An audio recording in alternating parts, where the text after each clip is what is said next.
All right, good evening, everyone. My name is Xavier Duran. I am the Adult Programming Coordinator for the Lyle Library District. A couple of things before we get into our wonderful author discussion.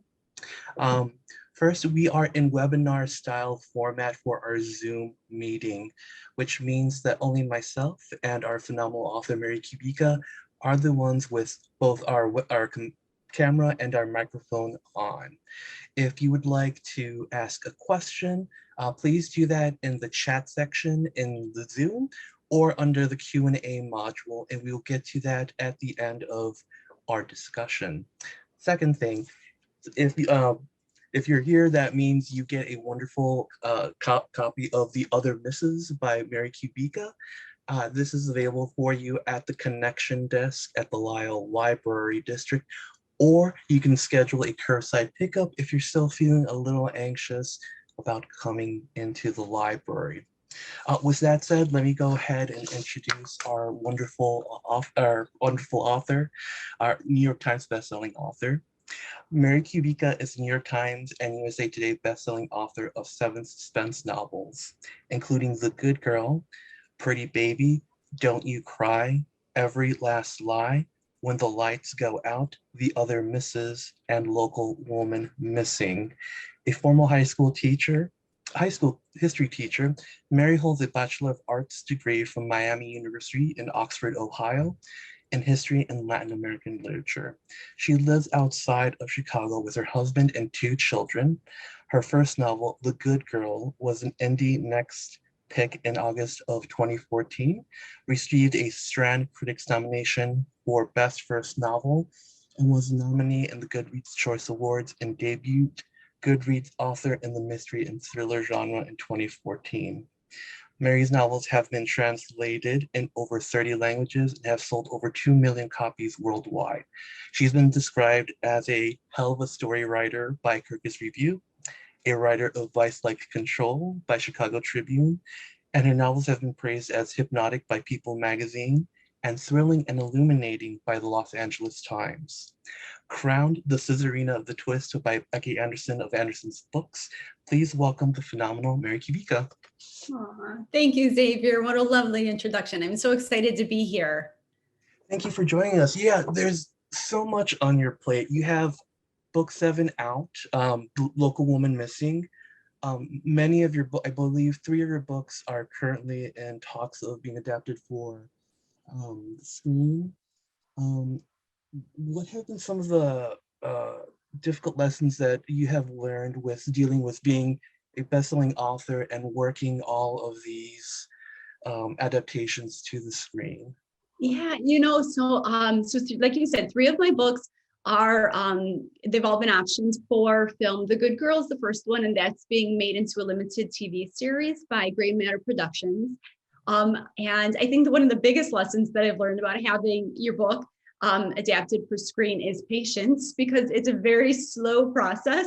And the author, this is myself, I'm not incredibly involved. I get updates on where the projects are at. But I'm not, involved myself in any of the work. But so the Good Girl, they have a screenplay, and I'm not able to share. I've been begging and begging to be able to share, but they have just cast an actress for the Good Girl, and so hopefully soon we'll be able to share that news. And right now I believe that they're looking for a network to carry it. And then the Other Misses was optioned by Netflix. That was a couple of years ago, like a year before it came out in book format. It was optioned by Netflix, and they have a screenplay as well, done by Jack Thorne, who is incredible. I haven't read the screenplay yet, but Jack Thorne, if you just Google him, he's done so many incredible things. He wrote the screenplay for Wonder, and he wrote the Harry Potter play that was on Broadway, and he's just done a whole bunch of other really incredible things. So I'm so excited to see what they do with that. They have a producer and an executive producer already. They're looking for a director right now, and then my understanding is that the next thing to do would be to cast it and film it. So I'm excited to see where that goes. And then my latest, Local Woman Missing, has also been optioned by Black Bear Pictures for a limited TV series. And this is in the very early stages. It was just optioned a couple months ago, but they're in the process of looking for a screenwriter right now for that. So It's all incredibly exciting. Like I said, it's a slow process. So I'm just so eager to see what they do with these projects. And it's really like beyond my wildest dreams, thinking that one day I'm going to be able to see my book adapted for TV or film. Wonderful. Um, yeah, I mean, from your first book to your most recent, with how has your writing process changed? Yeah, that's a really good question. So it I mean, there are things about it I would say that have changed, but I feel like my writing process has really stayed so much the same. I was a teacher before becoming a writer, and so writing was not something that I had pursued for a career. I took one creative writing class in college, but it wasn't anything that I studied because I was studying to be a teacher. And it was just one of those things that I feel like was maybe self-taught. I learned just by writing and reading a lot, but just kind of practicing and finding what style I liked and kind of finding my voice as a writer and discovering what worked for me and what didn't work for me. And then just reading really widely by just a lot of authors and just figuring out in a lot of genres too, and just kind of seeing the way that other authors, wrote prose or dialogue or described characters, and just kind of figuring out what really resonated with me and, trying that. So when I wrote The Good Girl, which was my first published book, I had been writing for like 20 years before that time. And when I started The Good Girl, I kind of thought like it was very similar to anything that I had written prior. It was the first thing that had any twisty elements into it. But it was the first thing that I also felt like I would want to try and get published when I finished it. I just felt confident enough in the writing, and I was really kind of passionate about that story, and I wanted to see if I could try and get it published. And when I wrote it, I'm not a plotter. A lot of times they'll talk about writers as plotters versus pantsers. And so I'm definitely a pantser, meaning that I fly by the seat of my pants. So I usually start I start my books with just like a tiny seed of an idea, and I have no idea how it's going to develop. I have no idea who all my characters are going to be or what those characters are like. I usually don't know my twist. I almost always don't know the twist, or maybe I'll figure it out shortly into the writing, but some I'm a good like 50% of the way in the book until I figure out what that twist is going to be. So that way of writing, not outlining, just in a way winging it, has always been the same for me. And there are times that I write myself into a corner, and I think, or there are just heavy revisions at the ends of a manuscript, and I think to myself, well, if I was a plotter, I probably would be able to avoid some of these things that kind of hamper me later on in the writing process. But no, I just kept writing that way because I love the spontaneity of it. I love getting up in the morning and not knowing what's going to happen in the lives of my characters that day, and just sitting down to write. So that stayed the same. I'm an early bird. My favorite time of day to write is 5 a.m. And that too, when I first started writing at 5 a.m., it was out of necessity because I was on a deadline, and I had two very young kids at home. And so 5 a.m. was really the only time I was going to get some writing done. But I realized pretty quickly that I loved writing at that time of day. It's just so quiet. There are very few distractions. There are really no distractions. And I can just really immerse myself in my books. So even now, my kids are now 13 and 15, and I'm still up at 5 in the morning because I just love writing at that time of day. So there are so many things that I feel like have really stayed consistent throughout. All of my novels are told from multiple points of view. And I've done this with every book. I just take one of those narrators at a time, and I write his or her storyline in its entirety before going back to another narrator. So that was just kind of something that I tried with The Good Girl, and I found out that I really liked writing that way. And so that stayed the same. I think that the biggest thing that has changed is, working with an editor. Before selling The Good Girl, I was very, I guess, shy about my writing. I wasn't one that was going to share it with other people. So I wasn't getting feedback from others. And now that, I write for a publisher and I have an editor, I, of course, share my manuscripts and get feedback, and my editor and I revise books together. And I feel like I've learned a lot about my strengths and my weaknesses as a writer. So now when I'm writing that first draft, I can kind of tackle some of those things the the first time around, hopefully, leaving fewer revisions at the back end. So just some things like that I would say have changed. I know a little bit more about the writing process and just, kind of all those emotions that go in it and the self-doubt and all of that. So I know that this happens, this is what to expect. And so there's a lot of comfort in that and just kind of knowing what to anticipate. And yet every single book provides its own challenges, but also just, some really incredible moments too in the writing process. That's phenomenal. It's surprising that you don't plot out, because as I forgot who said, as the Chicago Tribune said, you have such a vice-like control over your storytelling. It doesn't seem that you're kind of just retrofitting something in. It seems that everything is deliberate. And of course, that's the mark of a phenomenal writer, which, I mean, the New York Times bestsellers list doesn't lie. What about you write in the psychological thriller genre? What about the psychological thriller genre appealed to you or called to you? Yeah, I feel like it's just something that has always, whether it's in the books I read or the type of TV shows that I gravitate towards, I just feel like I'm always really interested in mysteries and that psychological suspense genre. But I really say that when it comes to writing, it kind of happened by accident. There was never a moment that I sat down and thought, I want to write, a psychological suspense novel. Before The Good Girl, everything that I had written, and I didn't finish any novels before The Good Girl, but everything that I had started and stopped, I think it would fit more in like a women's fiction category versus the suspense. And I'd get an idea and that I'd be excited about, and I'd start writing, and then partway into the manuscript, I'd lose interest. I had no idea where the story was going to go, and the idea would fizzle, and I'd set it aside and move on to the next idea. And this just kept happening. And I couldn't figure out, what was missing in these manuscripts. And then when I started writing The Good Girl, I set out to write like a love story. I had no idea the crazy twists and turns that this book was going to take. And then I just wrote like I do, not plotting, not thinking where the story was going to go.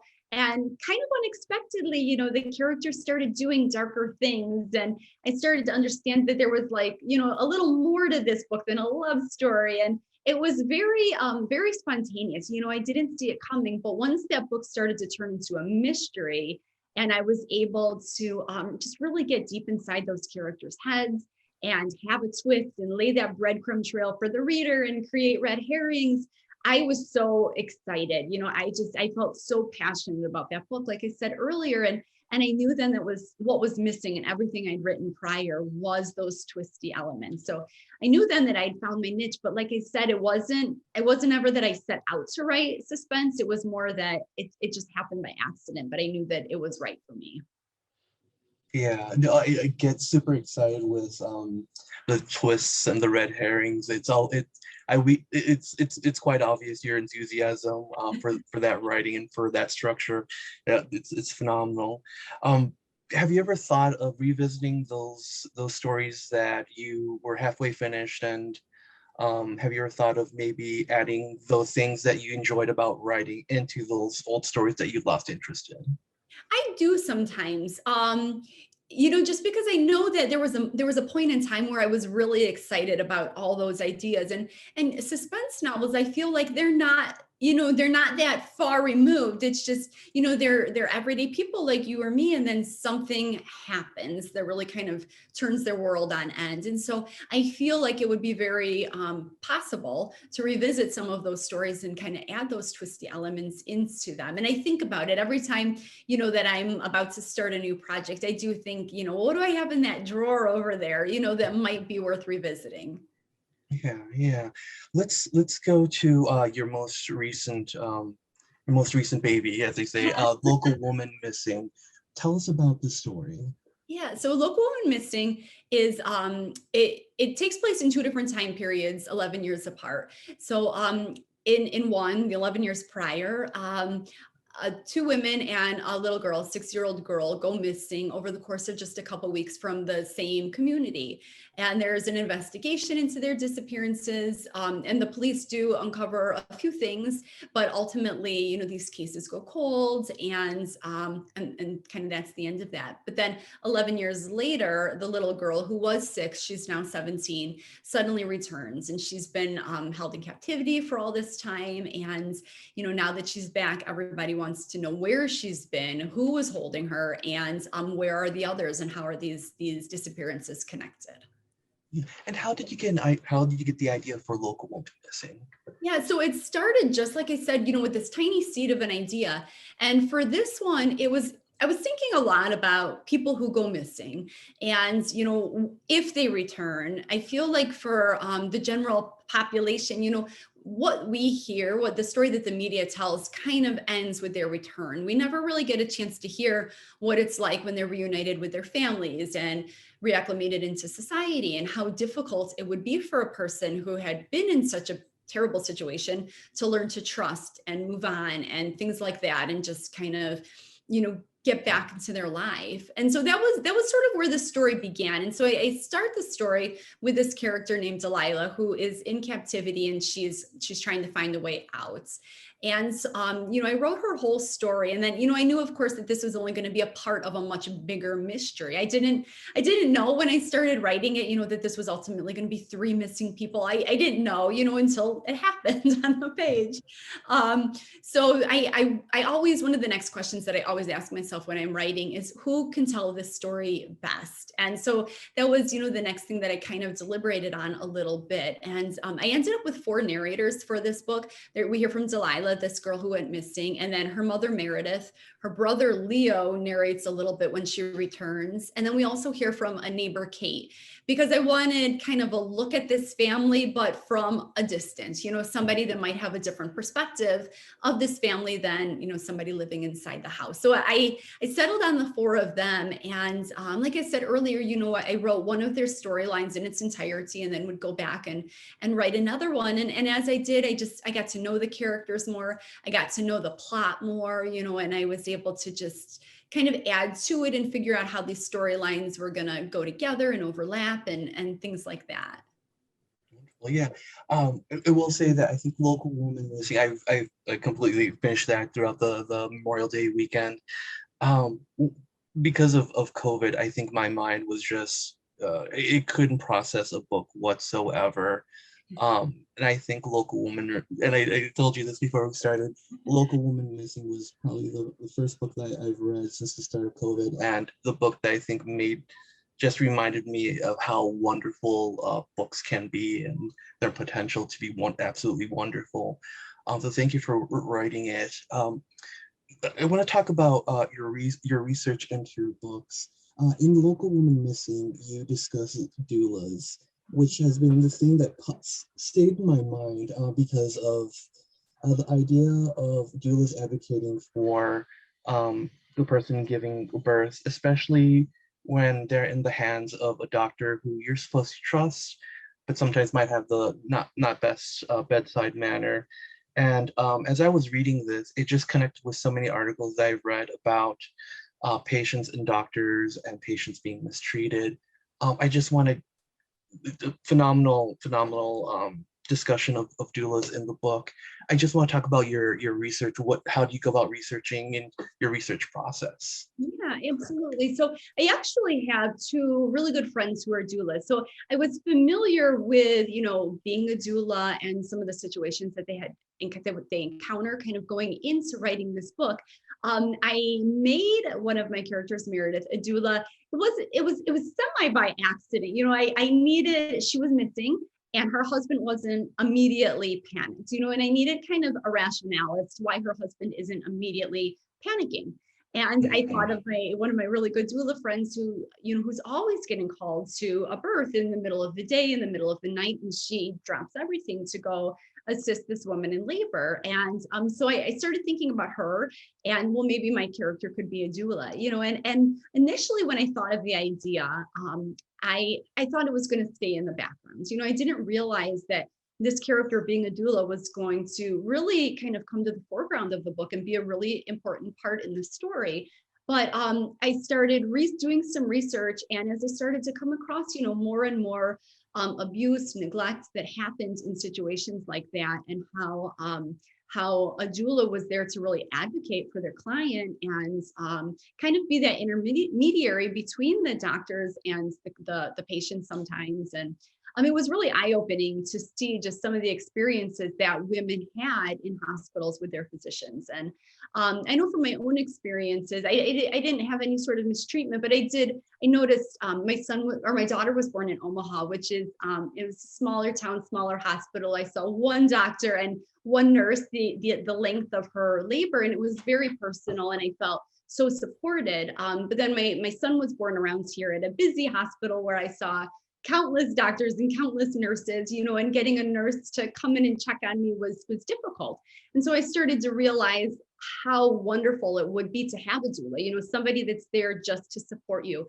And so this, as I started to kind of add characters and, clients of Meredith's to the storyline and physicians, that she's having to deal with, and just, it really added to that suspense, and I was able to create a lot of mystery in the story. So again, I did a great deal of research into doulas. I spoke at length to the ladies that I know who are doulas. When I was done with the manuscript, I asked them to read a draft as well, just to make sure that I hadn't made any huge mistakes in representing a doula or things that might happen during labor.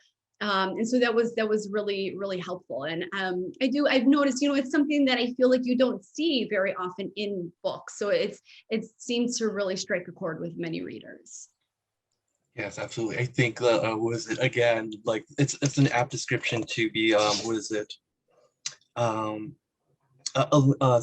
and illuminating. Of course, yeah, that's phenomenal. And the fact that using the doula's erratic schedule for Meredith was brilliant. Like that's phenomenal. I was gonna say,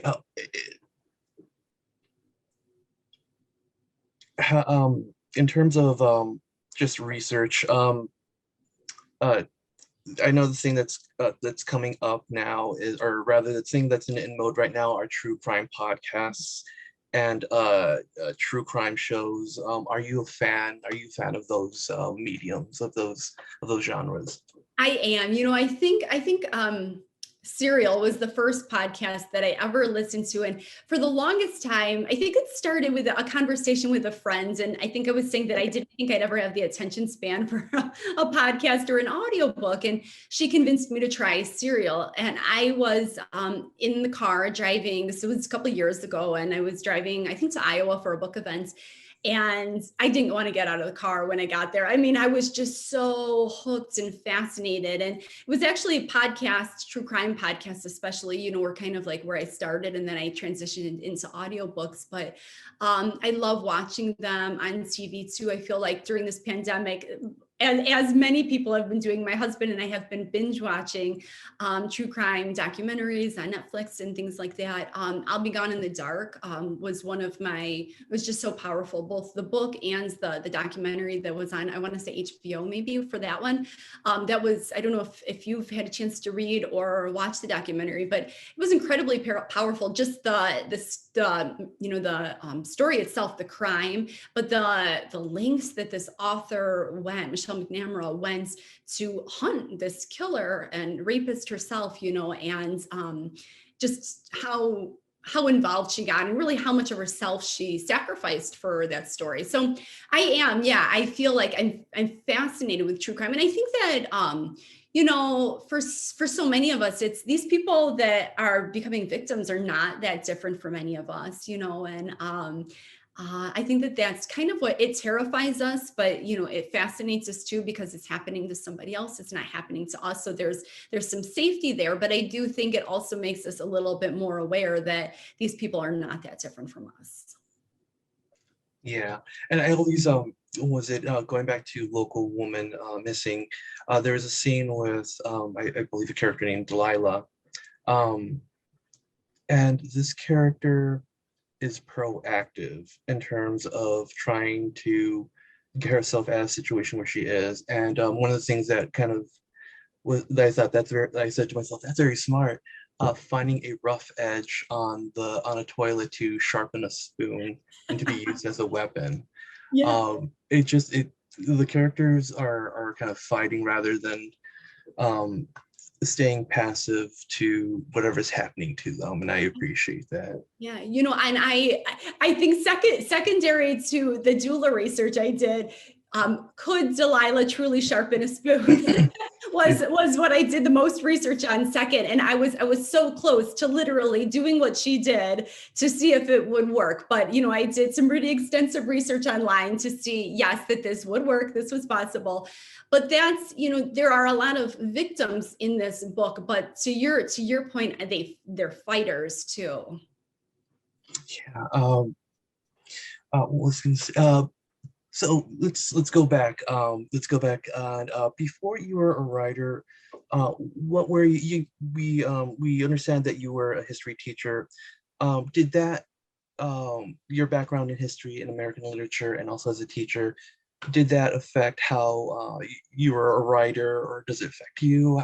Yeah, go about how it goes, informing your writing process. Yeah, absolutely. I think the my background in American literature for sure, just reading so much and just having this love and appreciation for literature and just finding different styles and things like that. I think definitely helped me as a writer. And going hand in hand with that, I majored in history, and I feel like that too. History to me, to some people it's dates and battles and things like that, but to me it's so much more just it's the lives of the people who lived before us. And so that too, just kind of taking a look at other people's lives and having empathy for them and the experiences that they've gone through. I think that all of that helps build me and guide me a little bit as a writer. And of course, as a teacher, just being around all these different people, all these different personalities, and just kind of finding out what motivates them, what makes them tick, and just all of that. I think just that human behavior and things like that have all kinds of been absorbed. I've absorbed them, I guess I would say. And then when the time comes to write, I definitely draw on that. Do I use any experiences that I've had in the classroom? Exactly. I don't. But, in this book, for example, we hear from, he's a 15-year-old boy who narrates one of the sections. And so just kind of having an understanding of 15-year-old boys, from having taught them, from having a 13-year-old son myself, I feel like that just hopefully really helps with the characterization. Characters are so important to me. I feel like it's, my books are suspenseful. They're really plot driven, and I want you to be turning the pages quickly, but I also want my readers to have some sort of relationship with my characters, because I feel like that's what will ultimately hook you as a reader. If you really care about these characters and want to know what happens to them at the end, that's what's going to keep you entertained. So I do rely a lot on my experiences teaching to really just help with characterization. Yeah, Leo in Local Woman Missing. I did a complete 360 when I kind of started going through his perspective of the book.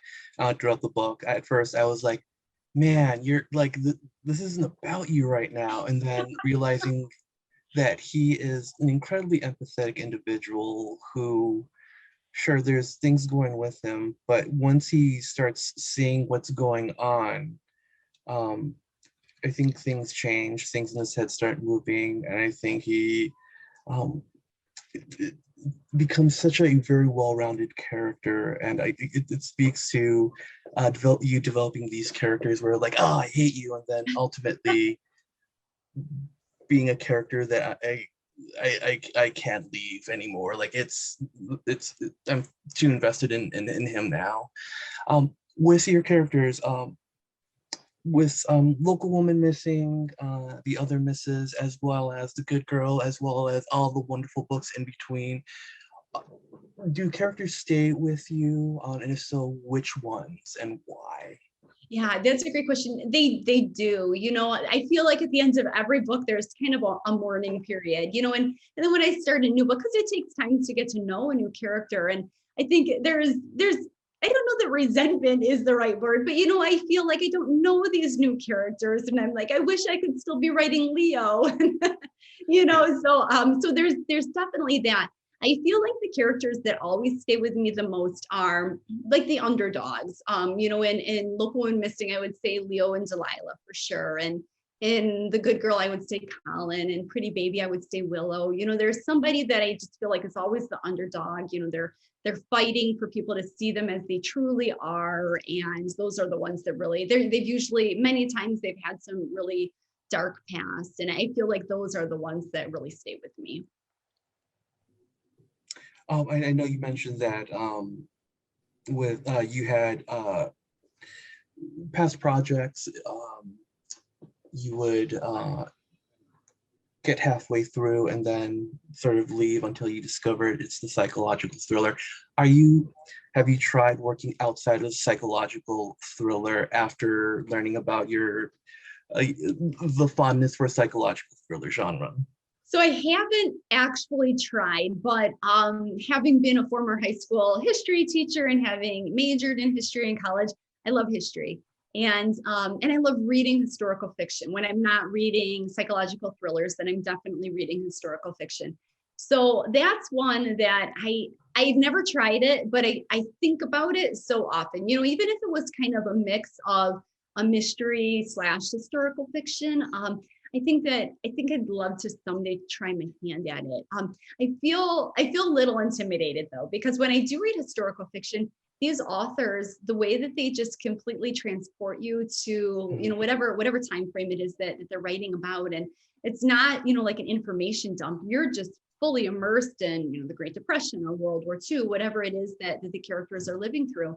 And that is a special skill, and so I don't know that I'm up for it. I'd like to try sometime. I think the other thing that intimidates me a little bit, of course, like I do some research, but I get to make the vast majority of my books up.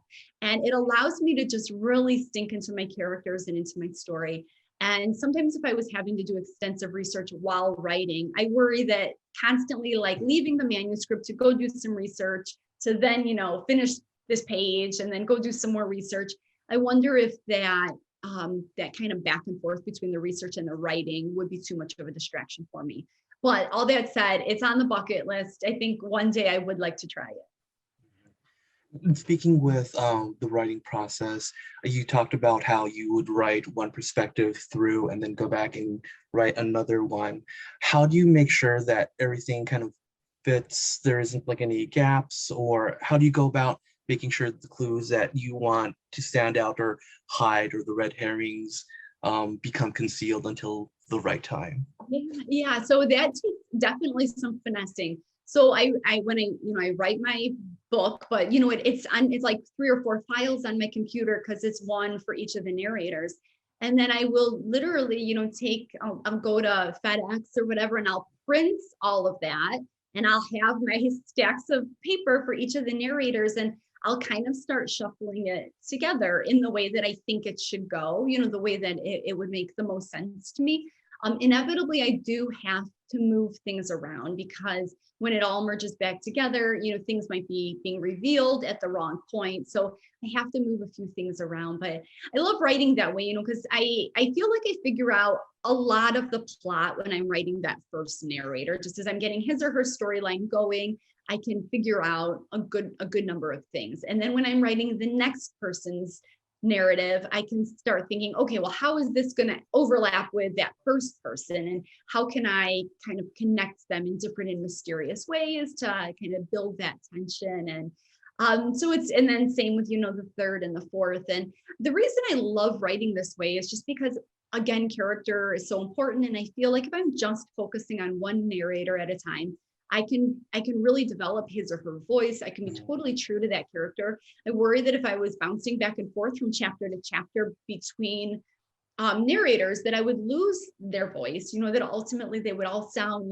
like the same or like me or something, that I wouldn't be true to them, to their uniqueness. So this way, and plot wise too, like I said earlier, this novel takes place, it spans 11 years and so this way I can just really focus on one time. I'm not in the present and 11 years ago at the same time when I'm writing it. I'm just in one or the other. Yeah, that's wonderful. Whenever reading through Local and Missing, the each character has their own distinct voice, and yeah, it's phenomenal how you approach those vases, making sure that they have their own voice. Going to the editing process, you mentioned that now was you initially you did not have an editor, and then you had an editor. Do you and your editor ever fight about the content of your books, and have you ever felt strongly one way versus your editor feeling strongly about another? Yeah, you know what? It does it does happen. And I've had the same editor from the beginning of my career, so we know each other very well.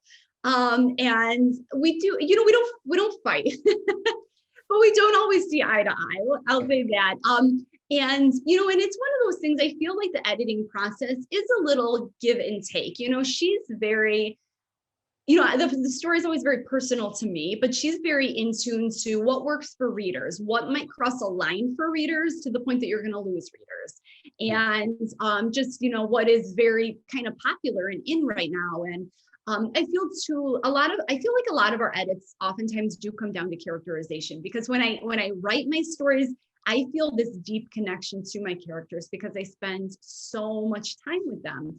And then when my editor reads them, she forms a different relationship because she's spending less time with them. And so sometimes it's eye-opening to kind of get her take on a character. A lot of times she sometimes feels that they're a little unlikable, or Leo was a character that I did quite a bit of work on. So I'm really glad, Dave, you're with the way you described him, because I think in earlier drafts, he was just way too flippant. He never had that full, metamorphosis where we realize, oh, wow, his heart really is in the right place. And so he was one of those characters that I definitely tweaked on the recommendation of my editor. So it's one of those things, but then there are moments that, she will think something needs to be changed. And I just feel so sure that it's right as is. And I've gotten to a point, it really always felt like comfortable pushing back, because it's, ultimately my book, my name on the cover. But I think I've learned so much more about myself as a writer, and just, when something really matters to me, I put my foot down. So it's definitely some give and take. Was there ever a moment where you were like, "Oh, fine, you're right"? I know you mentioned Leo. Was there another one where you're like, yeah, I think I may have gone to, as you mentioned, cross the line? Was there ever a moment? Yeah. The beginning of this book starts out with Delilah, and she's in captivity, and it's dark, I won't deny that it's dark. And it was darker, I will say. And that was another place that my editor, because the book essentially starts out there, and it's almost a little bit later that the mystery and suspense around this really starts to build. And so my editor did say, you might want to pull back a little bit, because, this is the first thing your readers are going to see and really be immersed in. And maybe some of it verges on too graphic. So that I thought that was smart, and it's so helpful, I think, because when I'm writing it, I start to know what's going to come, what's happening. And, I don't have that same kind of like non-biased view that she has when she reads it for the first time and just gets that kind of gut reaction that she shares with me, because that's what a reader is going to have, is that, initial gut reaction. They're not going to have the 7 or 8 months that I spent writing the book. So it's so valuable to get that. But the way that it works with my editor, when I turn in a draft, she sends me what's called an editorial note. And it's like, it can be however many pages. They're like 5 or 6 pages usually, where she'll go through single spaced, and say what's working, what's maybe not working. And my husband laughs at me, because every time I get this editorial letter, initially I'm mad, and I think, oh, she's crazy. What is she thinking? And then it's like a 24-hour period. And then it starts to dawn on me, oh no, this makes sense. She has a good point. Yeah. Going to was your about getting your book published. Can you tell us about the process? Like how many? I know we talk about all the rejections and all of that. Can you tell us about what pushed you, what made you keep going, the rejection process, trying to sell your book? What was that like? Yeah, I love that you call it the rejection process, because that's really what it is. So when I finished The Good Girl, I wrote it totally in secrecy. Only my husband knew I was writing it, but I didn't let him read it. And, like I said, when I did finish it, though, it was something that I really felt like I wanted to try and see if I could get this book published. And I didn't know anything about getting a book published. I didn't know an author. I didn't know anything about it. So I did some research online, and there's a book out there called The Writer's Market. It's at your local library. It's a big, thick one. They come out with an updated version every year for any writers in the crowd tonight. And they list literary agents in there, which is step one, is finding a literary agent. And it tells you how to contact them. Do you just send a query letter, or do they want to see some pages? They give you all that information. And so I went through the writer's market with my highlighter, and I just highlighted every single agent that represented something similar to what I had written. And I started sending query letters out. And I sent like 75 plus query letters out to these agents. And some of them, if they're interested in what they read, then they'll usually reach out to ask you to send some more pages or the whole manuscript. And ultimately, there were 3 agents that asked to read all of The Good Girl. But they passed. Ultimately, every single agent that I queried passed on the book. And so I thought for sure that it would never be published. I started writing something else. I don't know what it is now because it didn't grab me the way that The Good Girl had. But I'm like, in retrospect, I'm proud of myself that I kept writing. Like I'd like to believe that I'd still be writing even if I never published anything. But so actually 2 years passed after that final rejection, and I hadn't forgotten about The Good Girl. It was kind of always had a special place in my heart, but I didn't think a day would come that I would ever revisit it. I thought that door was closed. And one of these agents reached back out to me to see if it was available or if I had sold it. And what happened was she was right out of college the first time she read it. She was brand new to this literary agent. She was working as an assistant agent for someone else. And she went through the slush pile, which is these unsolicited manuscripts that agencies receive. She read The Good Girl, she loved it, but she just didn't have the power to represent it. She wasn't taking on clients of her own, and so ultimately her team wasn't the right time for her team, and so ultimately she had to pass on the team's behalf. Well, within those next 2 years, she was promoted from an assistant to an actual literary agent, and she remembered that book for all those years and reached back out to me. So it was really a dream come true situation, and I knew that she was as passionate about that book as me. And so if there are any writers out there, or aspiring writers, I always say that, it really does just take one person who's as excited about your work as you are to make this happen. So sometimes it just takes time and, just some effort, more effort maybe, or just more query letters or whatever, to find that one person. And I do feel too, like timing is everything. I'm sure you see it at the library too, Xavier. It seems like genres, what's popular now may not be what's popular in a few years. And so sometimes it's just a timing issue too. Absolutely. Let's take some questions from our wonderful audience. Let's see here. This one reads, do you ever read reviews from readers, i.e. Goodreads? If so, how do you handle negative criticism? How does it affect how you write your next book? That's a good question. So I do. I tend to do it more, read the reviews more when I have a new book coming out, because I'm very curious to know overall, are readers liking this book? Are they not liking this book? What are the things that they're liking the most about it, or whatever? I just kind of want to get a general feeling for how the book is doing. So it's one of those things.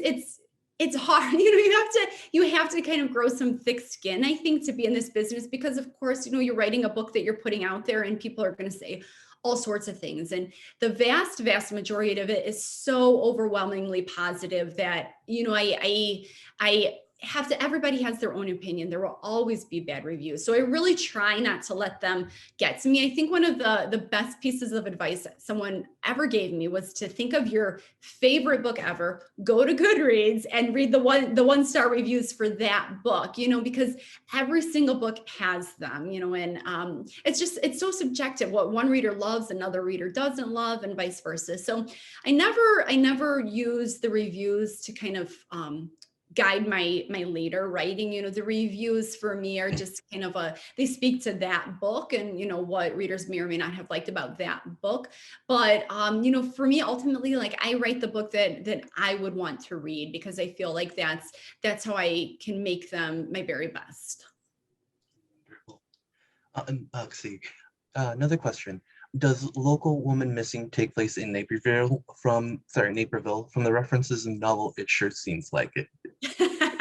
It sure does. Yeah, it's definitely, set in Naperville, this general area. And I never call it Naperville, as I'm sure you know if you've read it. And it's mostly, for one, I feel like if you're not from Naperville, then it might not put you away, but like another reader, if they're not familiar with Naperville, may not be able to situate themselves in the story in the same way that someone who is from the area could. So I want readers that are from the area to know what it is, but I want everyone else to be able to kind of envision this town and feel like they could imagine themselves there.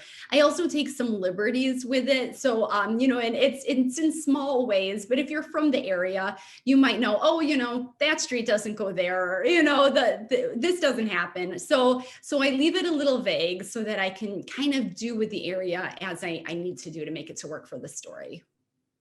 Yeah, absolutely. And then you also you mentioned Dalewood Park, which, like, I live by not a walk where I live right by there. Oh my God.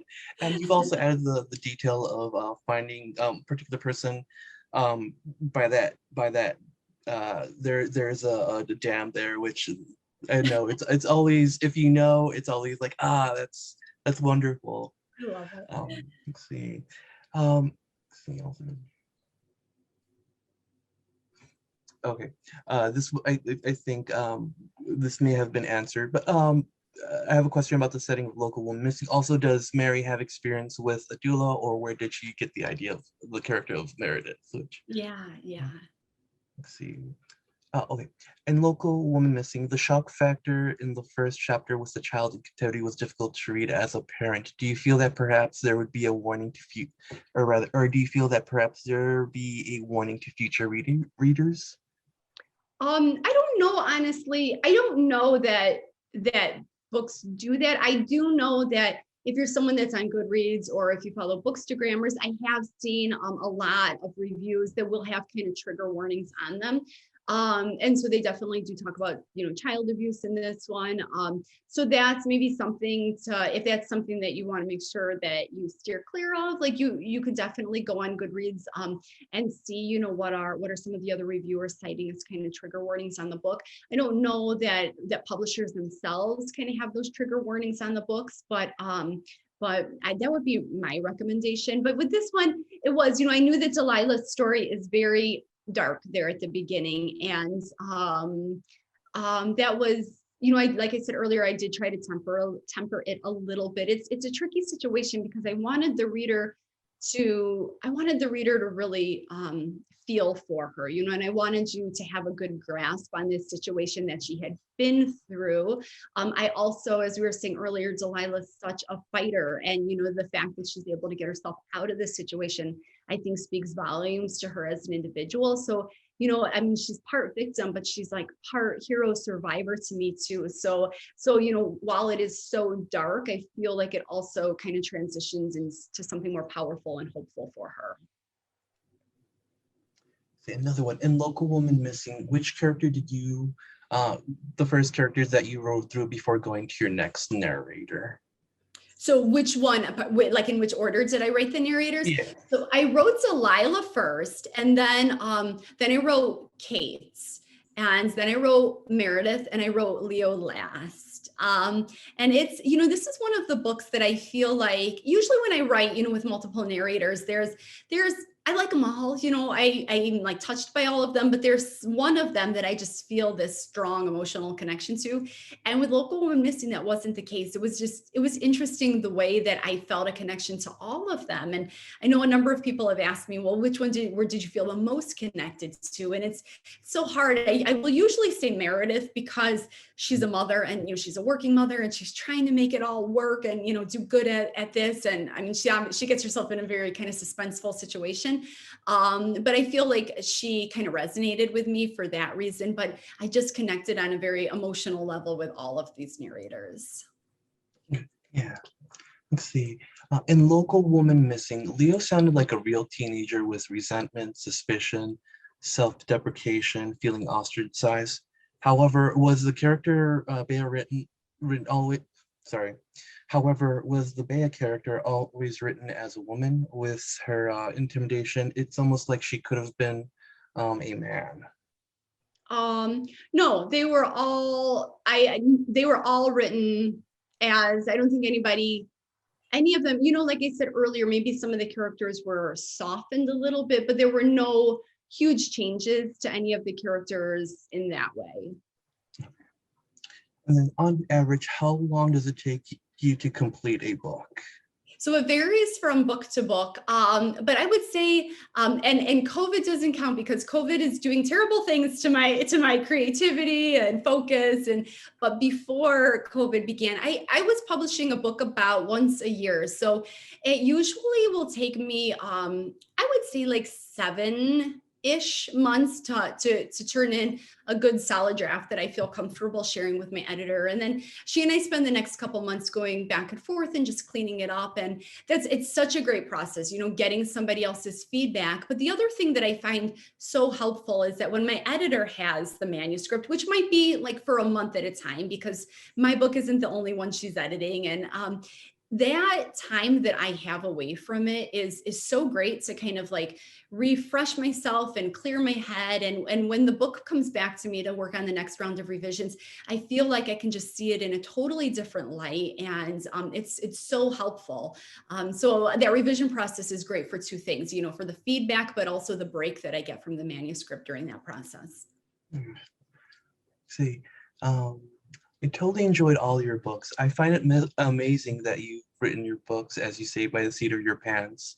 Like, where do your ideas come from? Do they just develop as you go? Yeah, that's a really good question. So, and thank you very much for the kind words. For the most part, they're my imagination. I'm trying to think. There was one of my books, Every Last Lie. It starts with a car accident. A father is killed in a car crash, and I think that was the only one I read a newspaper headline that said something to the effect of how a little girl's dreams help solve the mystery of her father's death. And I was totally captivated, by this headline. And I was like, whoa, I think that there's a book there. So I think that was the one that really was sparked by something else, and then kind of grew and developed as I wrote the book. But everything else is really just my imagination. And it kind of starts with like a what if question, or, it's just some sort of like developing mystery. I think that that's usually how I like to focus myself, start with either a crime, or something has happened that's going to need investigating. And that's usually where the story goes. And a lot of times it feels like it progresses naturally, okay, well, we have these missing women and this missing girl. So we've got to have a search party, and it's just one thing happens after the next. And I'm able to kind of fill in the plot as that happens. Yes. Let's see. We're at the tail end of our hour.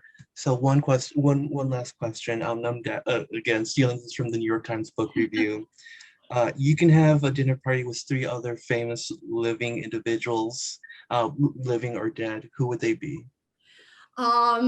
Okay, so I think I would have to have Will Ferrell because he's just like the funniest person, and I think that would be an incredibly entertaining dinner party. I think Michelle Obama. I adore her, and I would love to meet her in person one day. And I think that would, I would love to have a conversation with her.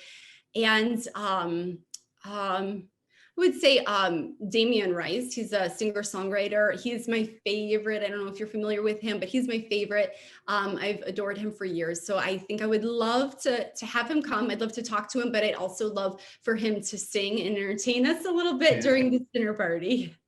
Yeah, and it's kind of nice that Damien Rice has kind of this interesting little dark, there's some like dark tones in it, which is a wonderful tone for the dinner party. Mary Kubica, thank you tremendously for your time, especially given that you have so many things going on with book adaptations and most likely your next book in progress. Again, for those that have not picked up the other myths, you're more than welcome to do that during this week. And of course, don't forget to pick up Local Woman Missing, which is out now. Mary Kubica, thank you so much for this evening and your time. Yeah, thank you so much. This has been such a treat, and all your questions were fabulous. And thank you to everyone who joined us today and for the fabulous questions as well. All right, thank you so much and have a great evening.